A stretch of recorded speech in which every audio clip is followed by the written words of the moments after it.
Hello लोगोफोर बेलासिनि गासैबो बर' रायजो राजा नोंथांमोनखौ आरोबाव बरायफिननानै लानाय जाबाय। एक्चुअली दिनैहाय क'क्राझाराव थांदोंमोन दे आं। क'क्राझाराव थांनानै फैनानै ओरैबायदि मेंबोबाय, गारियावनो आं मोनसे निउस नायबोदों। दा टपिकआ बारा गोलाव जानाय नङा, एकदम गुसुं जागोन आरोखि। दावबायसा बर' इएम सासे गथ'आ खेला गेलेनो थांदोंमोन। बिथाङा खेला गेलेनो थाङै थाङै ओरैबायदि खेला गेलेनानै गल्ड मेडेल बा बायदिसिनाबो गेलेबोबाय आरोखि। जिमि ब्रह्म ना मा नामथाय, जायखिजाया आं बावबाय। ओमफ्राय बिथाङा दावबायसा बर'नावबो थांदों, ओमफ्राय प्रमद बर'नावबो थांदों, गोबांनाव थांदों। बिथाङाबो मोनसे कम्फु ना टाइकुन्डु स्पर्ट्सनि आरोखि। बिथाङा मोनसे खोथाखौ बुंदों, एसे दुखुनांथावनाबो ओमफ्राय इएम हिसाबै माने लाजिथावनाबो, बा बे सरखारानो एसे लाजिथावना जानानै दङ आरोखि। प्रमद बर' बिथाङा लाजिनानै दङ, लाजिनांथावना जानानै दङ। मानो होननानै बुङोब्ला दावबायसाया दिनैहाय बे आइजोआ सासे खेला स्पर्ट्स, बिथाङा कम्फु गेलेनदों बा जाय हक केराटि बा टाइकुन्डु जाय हक माबा मोनसे स्पर्ट्सआव गेलेयो। ओमफ्राय गेलेना फैनानै बिथाङा मोनसे बेफोरबायदि स्पर्टआव एसे अनसुंथाइ बिनो थांदोंमोनदां। बिहैनायाव बिथांनाव बुंहरबाय जाहैबाय मा, जोंनि जाखिनि स्पर्ट्सनि फैसा फुटबलावनो गारजोबनाय जाबाय। खय कौटिनि खेला गारखो, स्पर्ट्सनि माबायाव फुटबलाव खय कौटि गारखो, बिथां माबायासो मोनथिसिगौ। दावबायसा बर'आ इएम बिटिसिनि आरो प्रमद बर' बिथांमोनासो मोनथिसिगौ। एफा कौटि कौटि थाखा गारनो हागौ नोंथांमोना। बे फुटबलावबो गारदों, थिगैनो दं। आं बेखौ फुटबल खेला होदों बा स्पर्ट्स खेला होदों बेखौबो मोजां मोनदों। खिन्थु स्पर्ट्स होयोब्ला गासैबो, सोरबा बुलायनाय सौलायनाय बा काराटि कम्फु बेफोरबायदियावबो, बेफोरबो मोनसे स्पर्ट्स। खारनाय बारनाय, हाइ जाम्प, लं जाम्प बा बोरला गावनायनो बा माबा मोनसे बायदि रोखोमनि स्पर्ट्सआथ' दिनै बर'नि गेजेराव फ्रायानो बिदि खारनाय बारनाय, काबादि खेलानो माबा माबि बिदि स्पर्ट्सआव गोबां दं।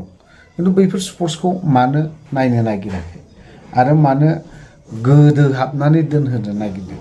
दिनै फुटबलखौ जौगाहोदों, बेबो गाज्रि जायाखै, बेखौबो लांफानांगौ। बेखौबो लांदों, मोजां जादों। बेखौबो मोनसे गोजौ थाखोआव सौहैहोनायनि थाखाय लांदों, गाज्रि जायाखै, मोजां जादों। खिन्थु दिनै बेफोरखौबोथ' सासे गथ'आ दिनै एफा मोजां स्पर्ट्स खेला गेलेग्रा हौवासाफोरनिख्रुइ खिन्थु हिन्जावसाफ्रा रासिन स्पर्ट्सआव ओंखारगासिनो दङ। दावबायसा, नोंथाङा बेफोरखौ एसे नोजोर हो। अनलि ओरैनो जों जाखिनि फैसा फैनाय, जाखिनि बाजेट जानाय, बेखौ जोङो फुटबलावनो गारजोब्बाय बे होननानै दायखौ एरखेनो नागिरबा जानाय नङा दावबायसा बर'। ओमफ्राय प्रमदाबो एसे एसेयावनो दायखौ एरखेनो नागिरबा जानाय नङा।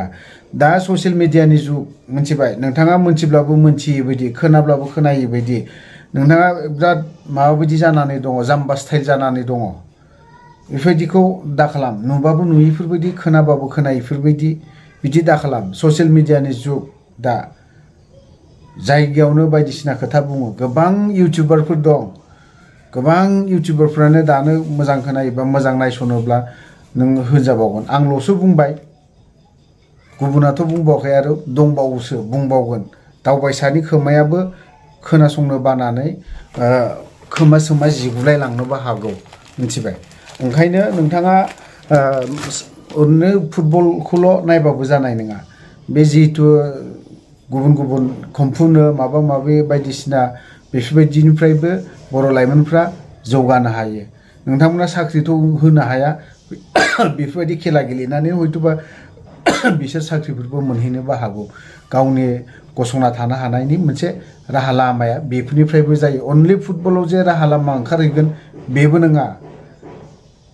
बेजोंल' राहा लामा जाया। स्पर्ट्सआव गोबां रोखोमाव, सोरबाया बोरला गावनायजोंबो गसंना थानो हाहैनायनि बेबस्था जागोन।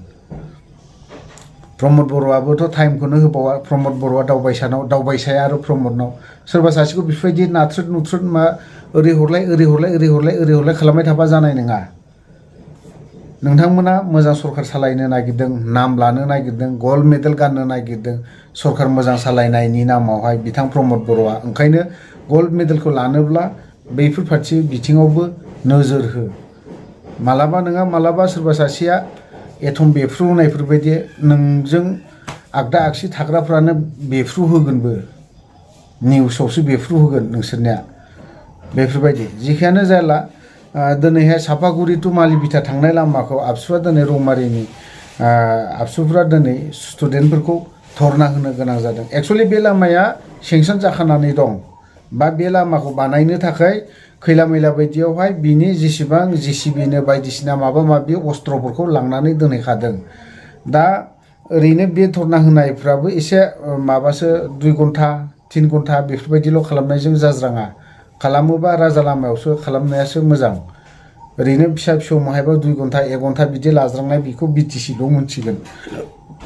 हाग्रामा प्रमद बर'ल'सो मोनथिगोन ओमफ्राय बे गुबुन स्टेटनो मानो बेफोरबायदियाव जेबो मोनथिया बावहाय बे लामाया दानिल' नङा बानायखांबाय जोंनिया बे मोनसेल' नङा बे लामाल' नङा गोबां लामा दं जोंना बेफोरबायदिनो गोबां लामा दं धरना होब्लासो जे लामा खालामनांगौ बे नङा गभर्नमेन्टनि दायित्व दं बेफोरखौ बिथांमोना नै दानि परिबर्तन सरकारा गुस्लायनाय सरकारा दा बेफोरखौ नायनायनि थाखाय मोनसे टीम बानायनानै दोननांगौ बबेयाव लामा गाज्रि जादों सोरनि इएमनाव सोर एमसिएलए नाव सोर एमएलए नाव बेथ' जयन्त एमएलए समस्ति गोग्लैयोना जयन्तआबोथ' नायनांगोन ना गावनि एरिया गोग्लैथारो बियो अबसे बे सापागुरिथ' बे माबासिमहालागै जयन्तनिबो गोग्लैबावा बिनि भटखौ मोनबावा बियो खनि भुसनासो मोनो बे खन्दसेनि भटआखौ माबा जयन्त मोनबावा ओंखायनो बे बुस्थुखौ प्रमद बर'आ नायनानै एसे सिन्था खालामनानै होनाया मोजां दिनै फरायसा गथ'फोरासो दिनै 2 घन्टा रौमारियाव थानाय गथ' फरायनाय स्टुडेन्टफोर बेबो क्लास 5 निफ्राय लानानै क्लास 4 माबा बिदिनो क्लास 5 6 7 10 सिम थानाय गथ'फोर स्टुडेन्टफोरा दिनै धरना होनो गोनां जादों बे लामाया हाग्रामा दालांसिम थाबायलांबानो गारि सालायलांब्लानो ओरैबायदि हाद्रि जालांखायो टाउनाव थाग्राफोराथ' दे ओजों दरखार गैयिफ्राथ' जेबो नांला खिन्थु मालिबिथानिफ्राय फैनाय लामा ओरैबायदि गाज्रि अबस्था आबसुआ दिनै बे लामाखौ खननै धरना होबाय बिपि एबा खनसे होबाय 2 घन्टा थेवबो माथा मारिबावाखै बे प्रमद बर'आ बेफोरबायदिनि फारसे गोजानाव एरखिनो नागिरबा जानाय नङा जयन्तआबो नोंथांमोना फरायसा आफाद सालायबोनानैनो फैनाय मानसि ओंखायनो बेफोरबायदि जे लामाजों गथ'फोर थाङो जे लामाजों गथ'फोर रासिन हान्था मेला खालामो थांलाय फैलाय खालामो बेफोर लामाखौ नायनाया मोजां बेफोरबायदि ओरैनो गोदाव सोराव बा बायदिसिना माबा गिदिर बाजेट लानानै बा प्रग्राम खुंनायफ्राबो जायाखै नोंसोरनिया आं बेखिनि खोथाखौ बुंगोन थ' रायजोफोर आं गोबां खोथा बुंबाय बावहाय जुदि गोरोन्थि जादोंब्ला नोंथांमोनाव क्षमा बिनाय थाबाय आं भिडिअखौ बारा गोलाव खालामला बावहायनो दोनथ'बाय जय बर' हारिनि